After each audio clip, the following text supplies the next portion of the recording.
with you? Did you show up to court with a bonnet and slippers on?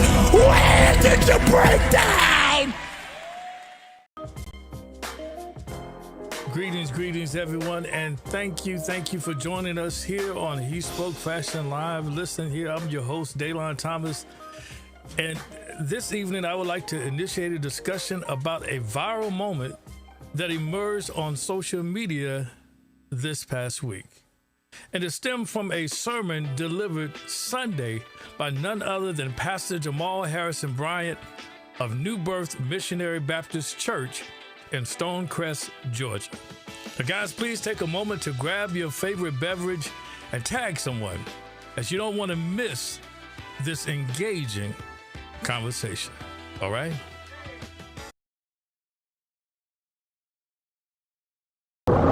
He spoke fashion.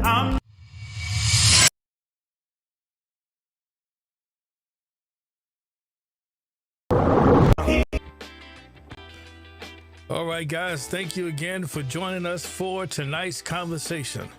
Now, I'd like to delve directly into our discussion. Now, last Sunday, Pastor Jamal Harrison Bryant delivered what many regard as one of his most challenging sermons. Now, the difficulty did not stem from the content itself, but rather from the audience and the prevailing atmosphere in which it was presented. Now, guys, let's take a moment to listen to a brief clip, after which we will return for further discussion. All right? Now, we're going to grab this particular video and we're going to be on our way. Let's watch. I feel comfortable going to PTA in pajamas. What happened in your mind that you flying with a bag on your head? What's going on with you that you show up to court with a bonnet and slippers on? Where did you break down? You don't even know who you are, what you were called to be. To know that everything in the world tried to break you and you still standing. Jesus said to John, did you think you were going to catch me in pajamas when I am a prophet? Oh, y'all ain't saying nothing. I came to wake up the prophet inside of you that's been asleep on the job. You don't need nobody to come from out of town. You better learn to prophesy over yourself that whatever I speak is coming to pass. He said, whatever you ask in my name, it shall be done. You now feel All right, ladies and gentlemen. Now, guys, from that clip, I comprised the topic of our discussion this evening entitled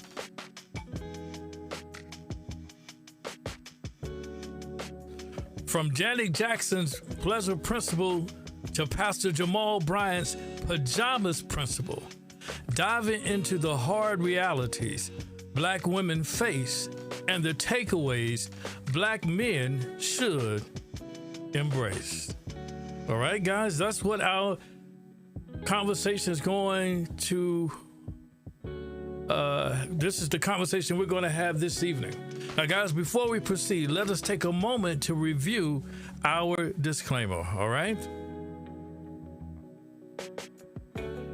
Guys, at He Spoke Fashion, our objective is to offer vibrant commentary and insights on current events that illuminate the intricate relationship between fashion and life, one that often goes unnoticed.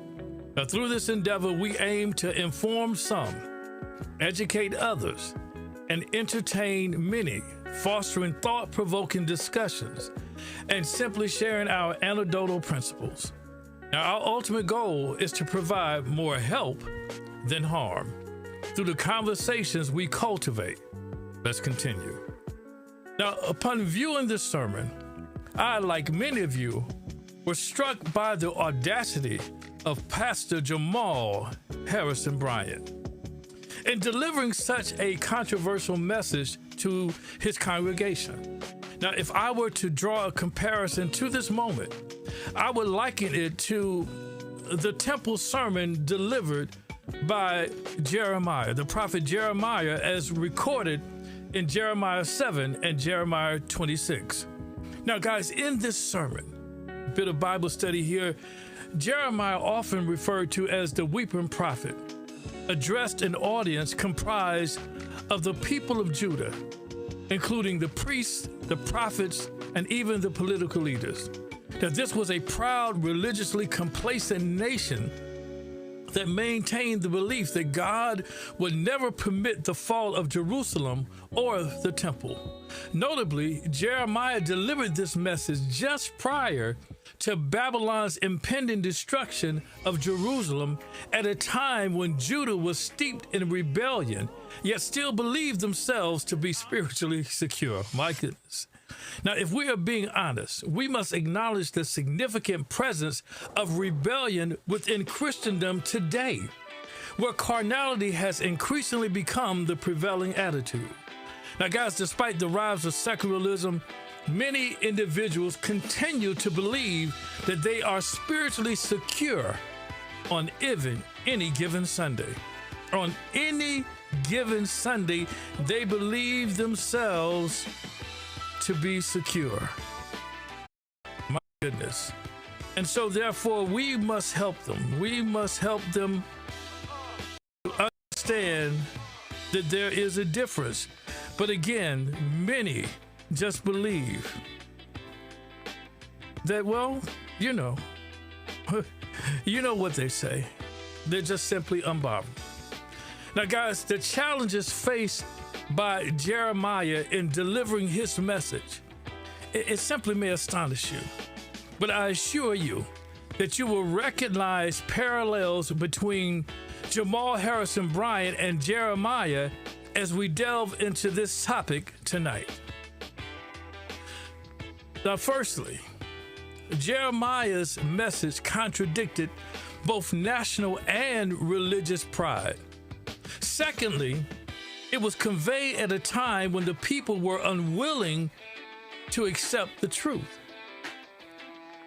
Thirdly, the delivery of this message posed significant dangers, nearly costing Jeremiah his life. And then finally, Jeremiah persevered in his preaching, even as it caused him profound sorrow. That's why he was called the weeping prophet. Now, Jeremiah's task was not merely difficult due to its unpopularity. It was challenging because it encapsulated the deep heartbreak of God himself. Now, he bore the divine tension between justice and mercy, understanding that while judgment was necessary, he wished it were not so. Now, let me be clear, please, let me be clear. I do not intend to suggest that Jamal Harrison Bryant is a modern day Jeremiah. That's not what my intent is. Rather, I wish to highlight that on the day they delivered their most challenging sermons, their audiences exhibited strikingly similar characteristics. Guys, let's talk about that sermon. Now, in the clip, we observed he addressed several key points, specifically focusing on appropriateness, focusing on emotional and mental awareness, and then lastly, on self-esteem. Now, his insights garnered applause from many, while guys simultaneously drawing criticism from others. Now, guys, before we delve deeper into tonight's show, I want to take this moment to initiate a poll, right? And the question that I would like everyone to consider as we progress in tonight's conversation is simply this question. I'm going to add it here. And please, guys, take this opportunity to share your belief in answering this question. All right? All right, guys. You guys can figure that out. I hope so. Answer that question. Do you believe that hip hop is responsible for the breakdown in appropriateness in fashion? All right? Okay, just answer that question for us on this evening as we go through the show. So first, let's deal with appropriateness. Appropriateness is defined as the quality of being suitable or proper in the circumstances. Now, it refers to being right, proper, or fitting for a specific context, and it can be judged based on cultural norms, individual beliefs, or even specific requirements. For example, wearing a formal dress to a wedding is appropriate. Wouldn't you agree? Grogu, you would agree with that. Yes, we would all agree with that. But it would be inappropriate to wear that same dress to a casual beach party. I can also agree with that. It would be inappropriate. Now, Pastor Jamal Harrison Bryant addressed the issue of attending a PTA meeting. He said attending a PTA meeting. He also said there was someone who would be traveling by airplane. And then lastly, he even said that they may even appear in a courtroom. Now, guys, I must admit that Pastor Jamal Harrison Bryant highlighted how Black women have shown up inappropriately dressed in all three of those settings.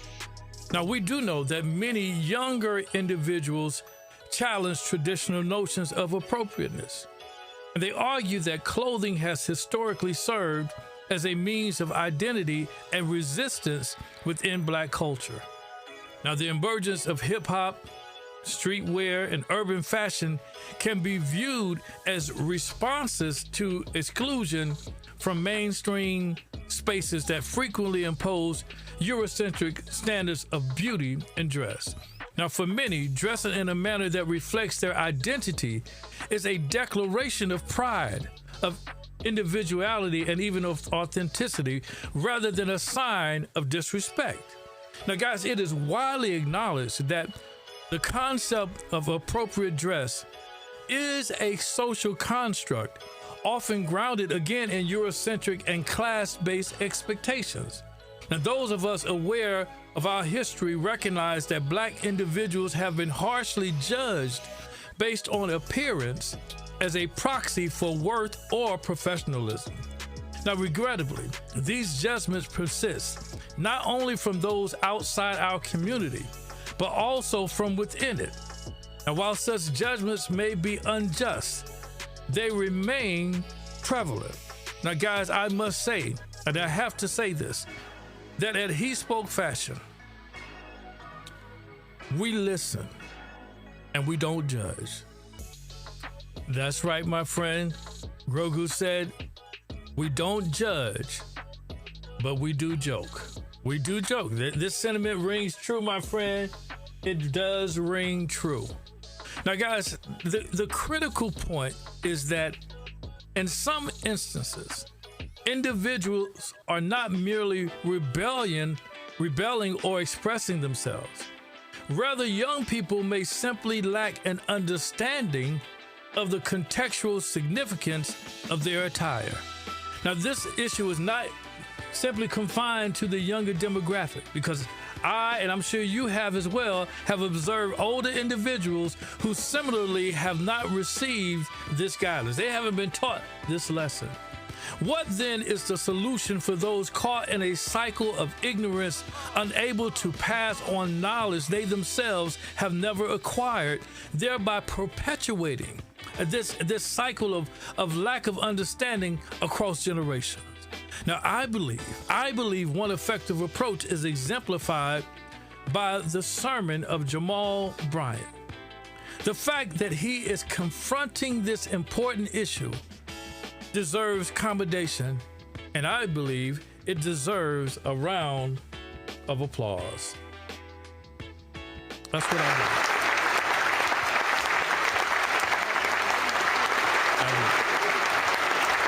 Now, guys, listen.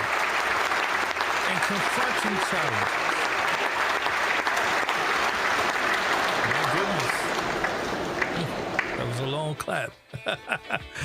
But in confronting challenges, we uncover opportunities for correction. Now, hear me close, guys. This reminds me of a quote by author and civil rights activist James Baldwin. And this quote simply says this. It says, "Not everything that is faced can be changed, but nothing can be changed until it is faced." Did you guys get that? Nothing is changed until it is faced. Now, guys, listen, within our community, there are numerous issues that remain unaddressed simply because we fear confrontation. We often find ourselves waiting for others to take action on our behalf rather than taking initiative ourselves. However, I'm going to digress. Now, Pastor Jamal Bryant took the challenge and stepped up to the plate, and I want to share with you that the atmosphere was so thick that you could almost cut it with a knife. There was some tension in the room because one thing is for certain, two things for sure. Preaching a message of correction is difficult in and of itself, but preaching a message of correction to women when the congregation appears to be about 90 to 95% female would almost take a miracle to do. But yet he stood there flat-footed and delivered. Let's hear what some had to say about this sermon. Let's see. This commenter said, "I've been saying this foolishness has to stop. What happened to us? My daddy wouldn't let me go to the mailbox with rollers in my hair. And all I had to do was take 2 steps out the front door onto the porch and back inside. No, ma'am, where are you going?" Say it again for those hard of hearing. All right? Let's look at another commenter. This commenter said, "A lot of them you're talking about are at church today and they're quiet and they're not clapping." And this is a true statement. There were those that you could see in that audience that were not feeling that message. Let's go to another comment. This commenter says, "I so respect this word. I volunteered at a local school to greet incoming families and saw parents with PJs on walking their children to class on the first day. And I thought, wow, what a mess." Let's look at another comment. This commenter said, "I had to go to traffic court, and there were so many of us there in bonnets, sleepers, unkept, just inappropriate. I was so disgusted. The youth is lost." Now, guys, listen. In his sermon, he not only addressed the issue of inappropriate dress in certain settings, but also highlighted a lesser known concern within the Black community: the mental and emotional well-being of its members. Guys, he posed thought-provoking questions such as, what happened to you? And guys, while we're talking about that, I'd love to have you guys' opinion on this. But he said, what happened to you? And then he asked this question: where did you break down? Now, these inquiries compel individuals to reflect on their life and their life journeys from the past up until the present. Now, the significance of this line of questioning lies in the well-documented correlation between changes in personal attire and one's mental or emotional state. Now, guys, clothing choices frequently serve as indicators of internal well-being. Guys, a noticeable decline in grooming or dress can signal, and hear me close, guys, get this. Emotional decline or noticeable decline in grooming or dress can signal psychological or emotional struggles. Guys, it is essential to recognize that the appearance of young Black women may not necessarily stem from rebellion. Rather, it could indicate underlying emotional issues. Now, when individuals are mentally and emotionally healthy, they typically engage in self-care practices, which include dressing neatly, maintaining their personal hygiene, and presenting themselves with intention. Now, conversely, when someone grapples with depression, or they grapple even with anxiety or even with grief, let's just say this, even with trauma or burnout, their motivation and energy for such activities will often diminish. Therefore, when you observe women exhibiting changes, guys, please hear me, in their appearance, it may be indicative of their struggle with one or more of these challenges. Now, guys, it is entirely appropriate to express concern and inquire about the well-being of those who seem to have deviated from their usual self-presentation. Now, when you observe noticeable changes or a decline in someone who typically presents themselves with well-groomed lips, hips, and fingertips, yes, someone that excuse me, no, someone like this.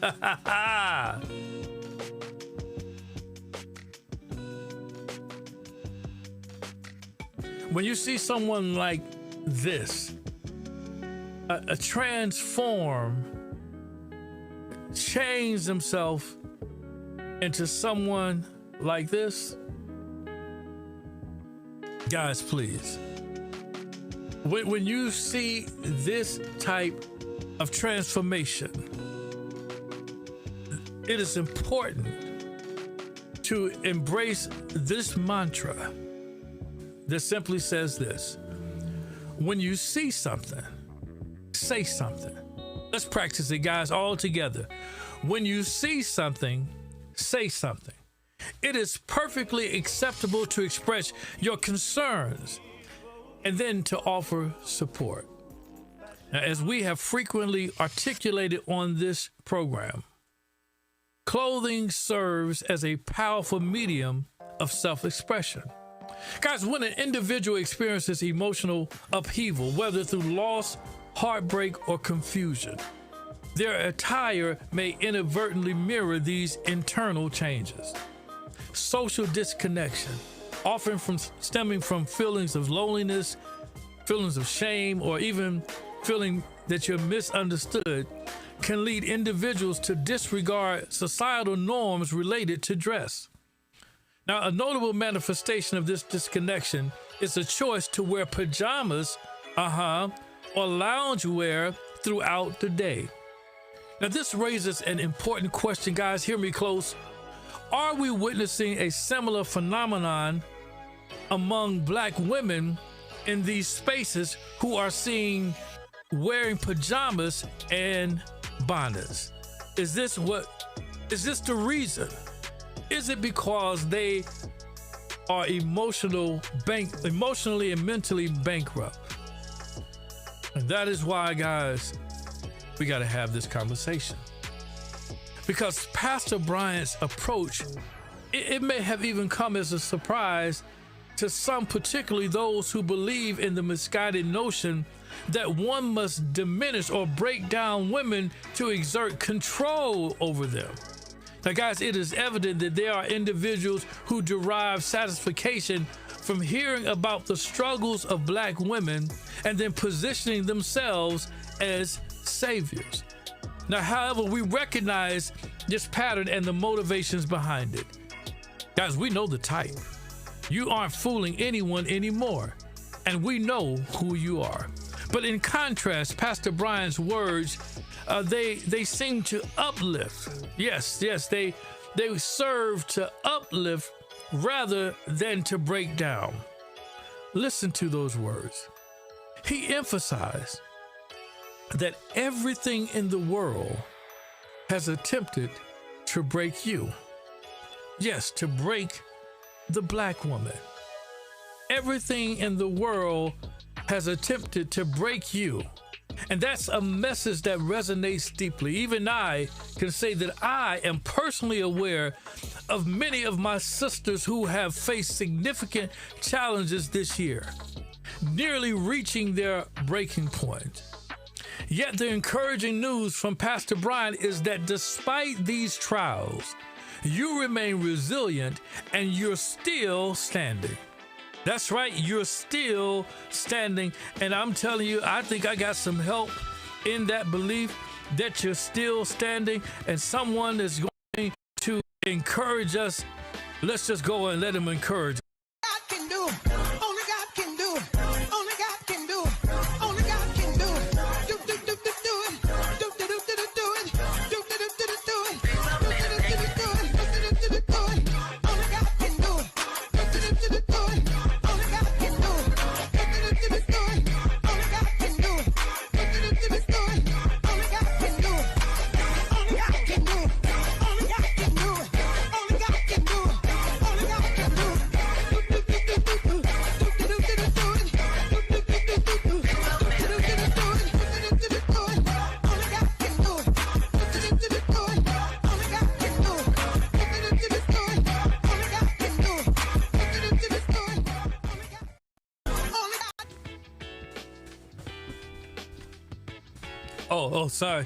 Sorry, guys. We back. Listen. I never miss a moment to get my praise on. Listen, there is one aspect, again, as we continue. There's one aspect that simply perplexes me, and that is this question. If some women are aware that others do not grapple with emotional or mental health issues, or even that they struggle with self-esteem, why don't they hold those women accountable for dressing inappropriately? Now, some have even referenced the efforts of actress and comedian Monique in this regard, highlighting her advocacy on that matter in particular when they commented this. It says, but when Monique said no bonnet in public, folks had a problem with her. Would you agree that folks had a problem with her when she said it? Now, it raises an interesting conversation about the intersection of personal expression and societal expectations. Now, Monique, with her candid approach, sparked discussions on self-respect and public presentation, encouraging people to consider the messages they convey through their attire. But you guys know, and maybe it's simply this, that perhaps Monique wasn't the right voice to bring about correction. Guys, you know, there was a time when artists such as, and celebrities such as Janet Jackson, yes, Miss Jackson, of course, if you're nasty. But listen, Janet Jackson, there was a time when celebrities like the lovely, beautiful Janet Jackson could deliver a song like Pleasure Principle. Yes, characterized by its catchy beat. You remember Pleasure Principles and the melodic vocals? Now, this track empowered women of that era to take charge of their lives and to exit unfulfilling situations. Now, the title of the song resonates with the psychological concept of the pleasure principle, which, guys, emphasizes the drive to seek pleasure while avoiding pain. Now, within the context of the song, Jackson illustrates her journey towards her own pleasure away from the pain associated, get this, with a toxic relationship. Now, through her confidence in fashion, she inspired other women to abandon their conventional attire and adopt styles similar to hers. Now, guys, in doing so, they not only embraced her fashion choices, but also adopted, and get this because it's so significant, they adopted her self-assurance. Now, guys, in a real sense, hear me close, it is possible for a person to absorb or embody some of the confidence, the poise, or energy of someone like Janet Jackson simply through fashion and style choices. And guys, again, hear me close. This isn't mystical transference in a supernatural sense. So get that out your mind. It's not anything supernatural about it, but it is a well-documented psychological and behavioral process involving identity, modeling, and this term embodied cognition. Now, this leads me to a question I would like to present to you. And that question is simply, is the pleasure principle fashion era and its associated mindset a relic of the past, or can Black women successfully reclaim and revitalize it? Now, guys, sometimes I have to be honest, I am confident that they can reclaim it. However, when I see comments like this, it simply makes me wonder. Where's that comment? Let's see here.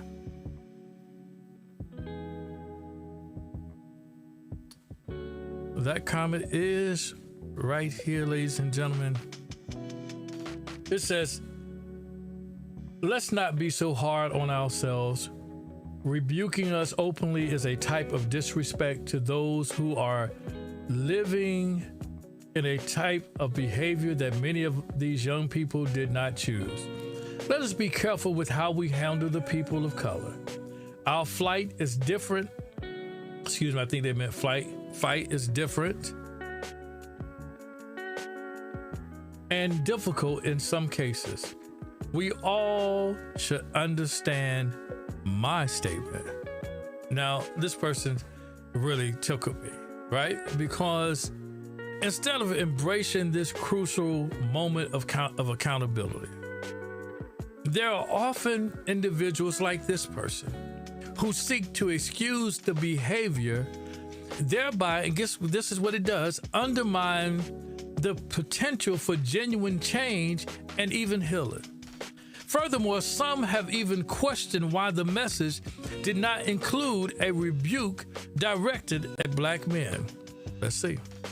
This comment says, yes, I so agree, but why not mention men with pants sagging under their behinds? Huh? Why do men get a pass? Oh yeah, they're not there at all. Now, guys, listen, I understand it. You know, it's a good opportunity to take a swipe at Black men. I get it. It's an opportunity to do so. But my question is, why do we have to engage? You see, I was taught, like many of you, that when you receive a message that resonates uncomfortably, you should acknowledge it and move forward. Now, this signifies that the message is intended for you. And if you are discerning, you will embrace it and allow it to inspire change in your life, should that be its purpose. However, time and again, Congregants leave churches expressing sentiments such as, you know what, I wish my boy was here today or my girl was here today, as this message was meant for them. No, sir. No, ma'am. That message was meant for you.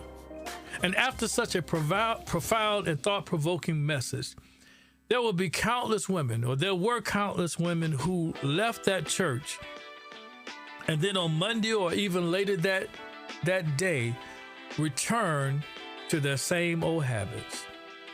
You know, a quick run to the grocery store denotes putting on a bonnet. A quick drive to a restaurant denotes pajamas and house slippers, because they must be comfortable at all times. And they will always choose what's comfortable over what's appropriate. But guys, listen, and I promised you that I was going to talk about this, and so here we are. What are the key takeaways from this beautiful message, as my Bishop Claude L. Campbell says, this beautiful message that Jamal Bryant preached? What takeaways are they that may resonate with black men, and those which black women may not have fully internalized? What are those steps? What are those takeaways?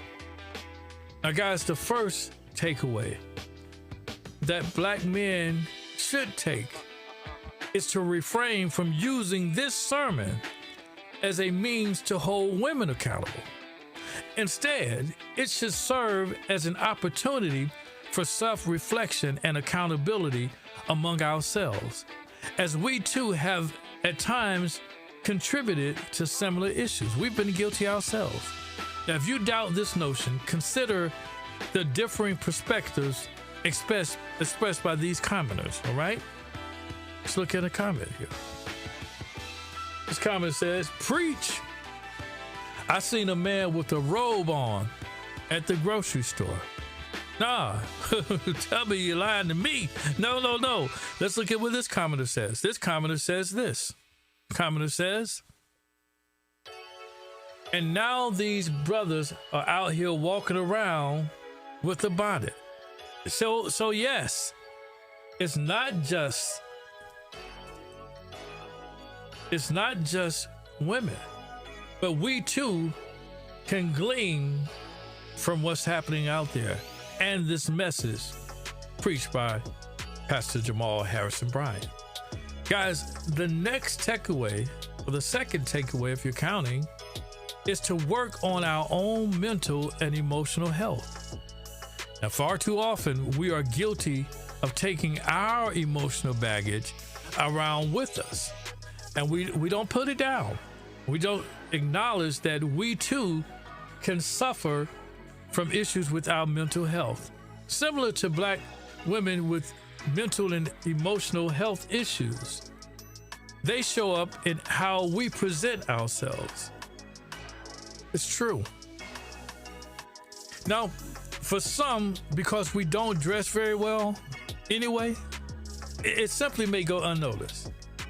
No, for real. It may go unnoticed. No, for real. Oh, my God. But for others, it shows up. And guys, hear me close. When we see our brothers changing up their drip for the worse, then we must step up and pull our brothers aside and ask them if they're okay. Don't allow them to dismiss your questions, because we know that we are really dismissive when someone asks what's going on with us. But I want you to wait until you get an answer. Now, if the answer doesn't sound right, then more than likely it isn't right. And that is the time to encourage that brother to get some help. Yes, it is that time that we need to encourage our brothers.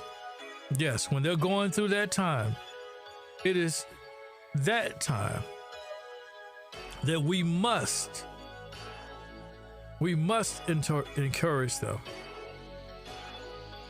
And I simply put it like this. You got to encourage them. Yes, get some help, my brother. Get some help. Guys, listen. For my last takeaway, I hope to sum it up in a brief story. Let's talk about it.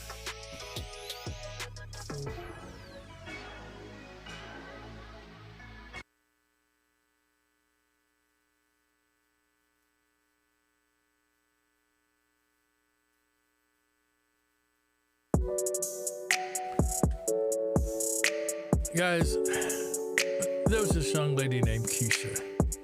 Hey guys, listen. When Keisha first stepped out in her satin bonnet, her pajama set, her fuzzy slides, she wasn't being lazy. She was being bold. To her, it was comfort and culture rolled into one. She thought, why not? We make everything else look good. And you know what, guys? Soon other young black women in her neighborhood, they followed her lead. That's the type of effect Keisha had. It wasn't just an outfit anymore. It was a statement. Carefree, confident, and unapologetically them. They strutted through the mall, the grocery store, the airport, laughing and taking selfies, convinced the rest of the world would eventually catch on, because that's what they do. We start the trends and they follow. And for a while, it seemed like they might. Social media lit up with photos, hashtags, and debates. But as time went on, Keisha noticed something. Guys, outside of her community, the trend never landed the same. At first, she didn't care until one afternoon in a downtown cafe. Guys, she overheard two non-black women whispering. And they were laughing as a group of bonnet-wearing sisters walked by. It's a look, one said with a smirk. Just not for us, the other replied. Guys, Keisha sat still, coffee growing cold, the words stinging, sharper than she expected. Guys, later, she brought it up with her friends. They heard it too. The jokes, the side comments, the smirks that followed them when they walked past. Somewhere deep down, guys, they realized what others saw wasn't confidence. It wasn't even freedom. It was a stereotype being quietly reinforced. But still, they refused to shrink. They can laugh if they want to, Keisha said one evening while tying her bonnet before heading out. They don't know what it means to wear what you want without apology. Girl, they high-five each other. Her friend nodded. Let them misunderstand. We know who we are. And so, they kept walking through side eyes, through whispers, and even judgment.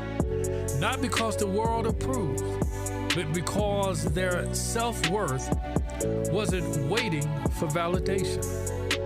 Guys, it wasn't defiance for attention anymore. It was peace in their own reflection. They understood now that fashion didn't have to be universal to be meaningful.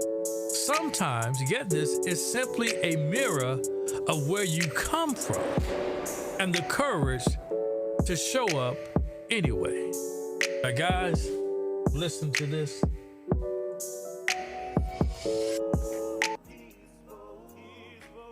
Here is my concluding thought regarding black men. And it's encapsulated in that phrase from that short story that I just shared.